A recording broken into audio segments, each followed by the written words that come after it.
ইমাম ইবনে তাইমিয়া, বড় বড় আলেম আরো ছিল, বাকি 4 জন কেন খাস হয়ে গেল তার কারণটা তোমরা শোনো। ইতিকাদুহু আন্নাহু লাম ইয়াবকা মান ইয়ারিফু মাযাহিবাহুম। মৌলিক কারণ মাঝে একটি কারণ হচ্ছে ওরা বড় আলেম ছিল ঠিক, বাকি তাদের যারা ছাত্র ছিল তারা উনাদের উস্তাদদের, উনাদের ইমামদের মাসাইলগুলো, ইস্তেমবাদগুলো তারা সংরক্ষণ করে নাই। আজকে এই জন্য তাদের মাসালাগুলো স্পষ্ট পাওয়া যায় নাই, এই জন্য তাদের মুত্তাবিঈন, তাদের ফিকহ, তাদের বিষয়গুলো আজকে পৃথিবীতে নেই। একটা কারণ এটা। দ্বিতীয় কারণে কি বয়ান করছেন? আল ইজমা আল ইয়াউম কদিন আকাদা আলা খিলাফি হাদাল কওল। আজকে 4 মাযহাব মানতে হবে, এটার উপর পুরা দুনিয়ার ইজমা। এর বিপরীত যাইলে এ মুনকিরিন ইজমা হবে, এ ফাসিক হবে, এ বেদাতে হবে। এটা ইমাম ইবনে তাইমিয়া রাহমাতুল্লাহ আলাইহি আজ থেকে প্রায় কমপক্ষে 900 বছর পূর্বে বলে গেছেন।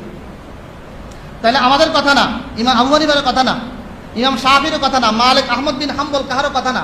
এটা ওনাদেরকে যারা ওনারা যাদেরকে বড় মনে করে, বড় বুঝে, উনারের কথা যে মাযহাব মানতে হবে, মাযহাব মানার উপর এটা ইজমা হয়ে গেছে।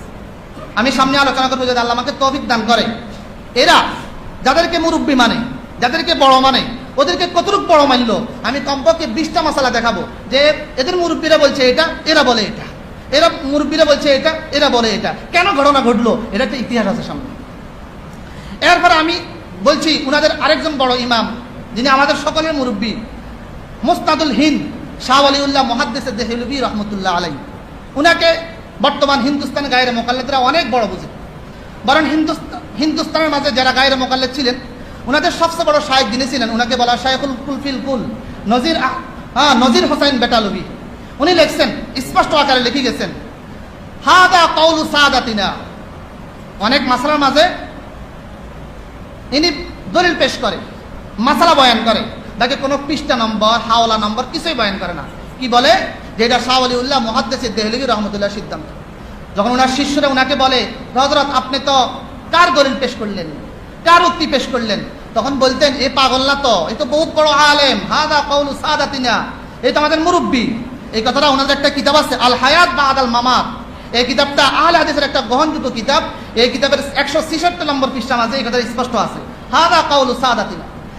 তাহলে বোঝা গেল শাহ ওয়ালিউল্লাহ মুহাদ্দিস দেহলভী রহমতুল্লাহ আলাইহি এটা আহলে হাদিসদের নিকট একটা গ্রহণযোগ্য ব্যক্তিত্ব, ওনাদের ইমামের মতো, ওনাদের ইমামের মতো।